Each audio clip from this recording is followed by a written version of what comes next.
Well, here we are at the hotel room. The Rolling Stones. Would it be too corny to say the Rolling Stones who gather no moss? Oh, no, forget it, eh? Has everybody said that to you so far? Or made puns in America? Well, in certain places, one finds that they say it. In other places, they don't. Okay, so we didn't say it here today. We'd like to meet the fellows right now, starting off with... Bill. Brian Jones, how do you do? Mick Jagger. Keith Richards. We're going to try and get the others. Charlie one. Okay. In Montreal, but not for the first time in North America. You've been here before, haven't you? Yeah, we've been to the States 4 times altogether, twice to work and twice on a visit, passing through to Australia. You weren't too impressed with the South, were you, Bill? Well, the Midwest and that is a bit quiet over there. But you don't have to go to the Midwest, do you? No, I guess not. What are some of the towns that impressed you the most through the States, Brian? New York and Los Angeles are about the only ones impressed, actually. And they did impress us very much. We like them. I think Chicago's all right, and there's a little place in Texas called San Antonio, which we had a good time in. But, I like the States, but with reservations. What reservation? Well, I don't like some of the American attitudes, you know.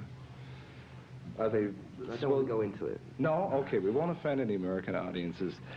In Canada, have you worked before, Mick? We never worked here before. We tried to get in once, I think, but Keith didn't have a passport. We could have got out of America into Canada, but we couldn't have got back into America again. I really wanted to. Keith had lost his passport. That's when we were in Detroit. Oh, I see. There's a lot of red tape involved. I suppose, did you want to come over to Windsor? Or? Yeah, right. That's right. And they wouldn't let you cross? No, because Well, Keith they let us left across, his they wouldn't let us, passport. they said it was very doubtful if they let us back in again. And since we had to play in Detroit that night, there wasn't much point in going. That's a really friendly attitude, eh? I've landed in Winnipeg. Yes. And on the way back Yes, from Los like Angeles that, last time, I was going back home from Los Angeles to London, left Los Angeles, it was about 85 degrees, landed about 2 hours later in Winnipeg, and it was -1. So, oh boy, that's quite a change. Do you get a chance to get out, to see some of the towns that you go to? Yeah, yeah, we do sort of like, we go out and about. Out when you had to do this interview, actually. Oh. Go shopping or go to a club in the evening, you know. We like to get about a bit. You know, you can become so trapped in hotels, you feel like you're in prison, you know, so it's nice to get out. How long will this North American tour be lasting? About 4 weeks, I think. And then we go back. I don't know what we do when we get back, exactly.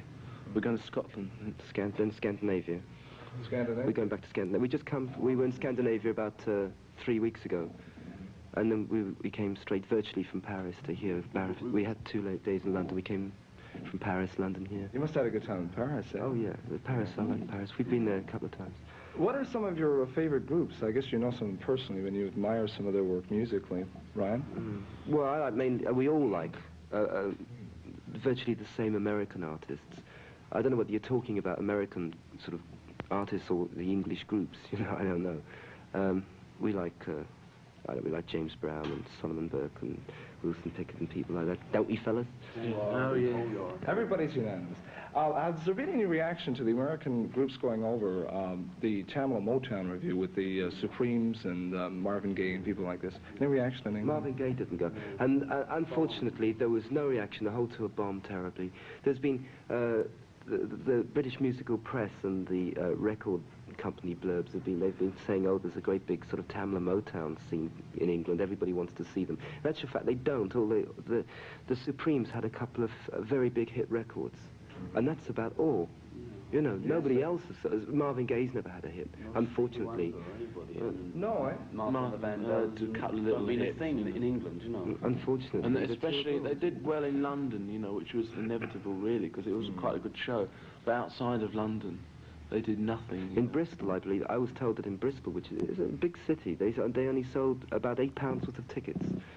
£8 worth of tickets? That's about, that's about just over $20 worth of tickets, that's all. So they gave the rest of the seats away and it was still only about half full.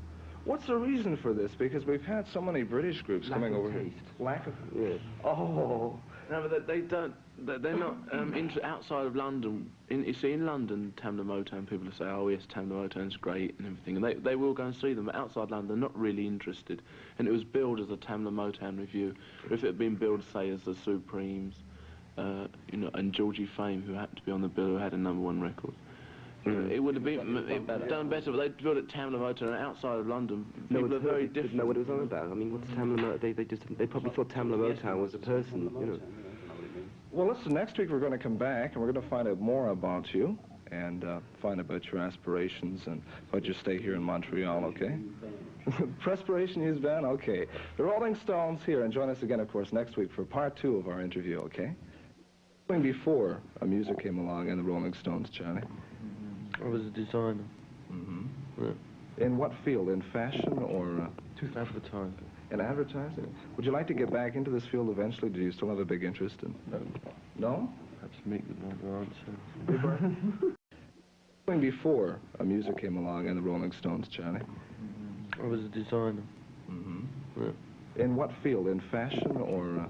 Advertising. In advertising? Would you like to get back into this field eventually? Do you still have a big interest in? No? Perhaps Mick would know the answer. Perhaps Mick would like to answer, he seems to be. Oh, Mick? Okay. Could you answer for us? What Charlie? Yeah. He used to be in advertising, apparently. Just told you. Mm-hmm. Doesn't want to go back into it, though. No. Apparently. No. You had formal education, did you not? You attended some courses at the School of Economics, I believe. Yeah. Misfortune, yes. Why a misfortune? Is formal education not a good thing, Mick? No, I'm glad I went because I now know how to draw curves. No, it is useful to some, but I mean, the thing is, I think kids go to universities and colleges too young, really. You know, before them, they think that they know everything. You know, because they go straight from school to university and they think they know everything because they've never really had a job or anything like that. Mm-hmm. They're just still really at school and they don't really know anything about the world at all. It's just what they learn out of books. Mm-hmm. And I think that's bad. Have the Rolling Stones learned a lot about life, being on the road or being in show business, Brian? Yeah, definitely.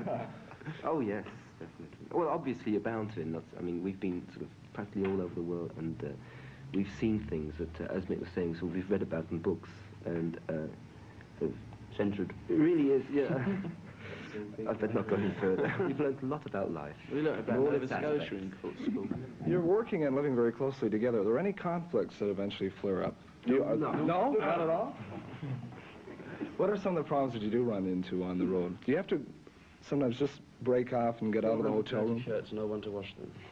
Oh, this is a problem. You've got all this laundry and the... Laundry takes at least a day to do, and you're 1,000 miles away the next day. That's the trouble. Who does the laundry? Some old woman downstairs. No, I was just wondering, maybe somebody was the monitor for that week or something. No, not as quite squalid as that. When do you get back to England, fellas? About 4 weeks. Yeah, the end of May, yeah. Are you looking forward to it, or does it mean more recording dates and more appearances over there? We're recording here, America. Mm-hmm. It means a bit of a rest, yeah. Bit of a rest, Bill? Okay. Well, listen, we'll let you rest for now. And just dread going home. Well, listen, have a nice day in North America. Thanks for being with us. Say goodbye to everyone, okay?